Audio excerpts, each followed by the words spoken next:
nasa sa kamay ng magpapalyok ang sisidlang puti ng kanyang ginawa ay gumawa siya ulit ng ibang sisidlan na magaling na gawin magpapalyok. Tayo po muna mag-pray. Panginoon Diyos, salamat po sa araw nito, Lord God. Lord, kayo po ang manguna sa salitang ito, Lord God. Lord, binubuksan po namin ang mga puso, Lord God, at ating isipan, Lord. Lord, dalangin namin maunawa namin itong salitang ito, Lord God. Salamat po. Hallelujah, Lord. Amen. Amen.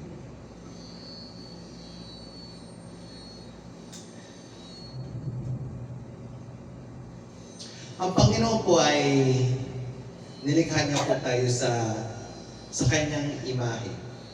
Ang Panginoon. So, minsan po tayo nakaramdam ng brokenness dahil tayo sa Panginoon minsan nagkakamali.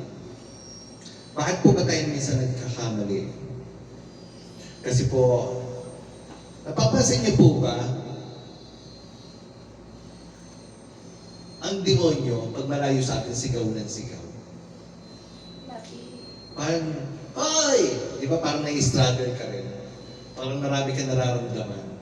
Pero pansinin mo, ang Panginoon ay malapit lang pala. Dahil bumubulong lang siya sa'yo. O, itong gawin mo. Napakakalmado. So,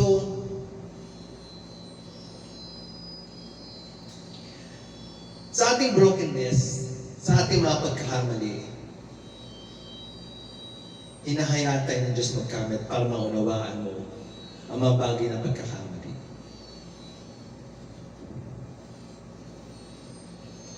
Actually, hindi po talaga tayo pinapabayaan ng Panginoon. Gumagalaw ang Diyos sa atin na may pagmamahal at purpose. Gusto niya po tayong minsan mahubog. Kasi minsan pinaparanas ng Panginoon ang ating mga pagkakamali. Gusto niya tayong hubogin. Parang isang palayok po yan na huhubogin ng tamang-tama at eksakto. Para bang nung una po tayo, wala pa tayo sa Panginoon, tayo po ay magagalitin, matampuhin, pero dahan-dahang nakikilala ang Panginoon. Yung brokenness mo ba, at yung mga marami mong inisip, yung tuliro ka ba? Pag dahan-dahang pala lumalapit sa Panginoon, ang Panginoon pala bumubulong. Ito ang gawin mo. Oy, kalma. Sabi nga ng Panginoon, kalma ka lang. Ibig sabihin, kalma ka lang, nandyan lang ako. Amen. So, ang paglapit sa Panginoon ay makatamo kang kalakasan, kasaganahan na gumagalaw sa ating buhay. Magkaroon ka ba ng peace of mind pag ang Panginoon ay nasa iyo? Amen. Kahit napakaraming problema, Lord, dami akong problema pero hayaan kong sa'yo ko na ibigay ito. Ikaw na ang gumalaw. Kung hinahayaan mo Diyos gumalaw sa iyo, magiging kalmado ka. Pero kung hindi mo hahayaan, pumasok ang Diyos sa buhay mo, ikaw ay wala. Taranta pa rin. Ang demonyo pa rin, ang sigaw na sigaw at yun pa rin ang susundan mo.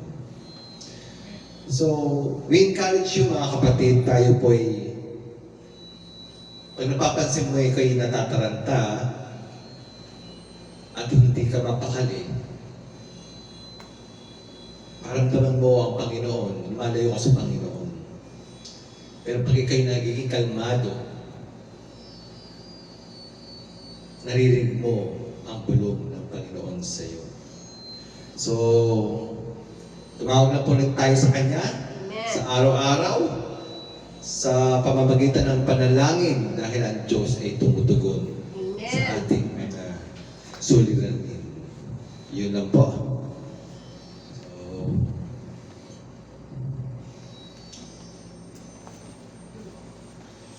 tapos yung offertory song, wala po akong Ay, umanap ka ng si bro, Adrian, magaling kumanta yan. Ay, bro Andrin, magaling ko kumanta. Sir Tim, happy birthday.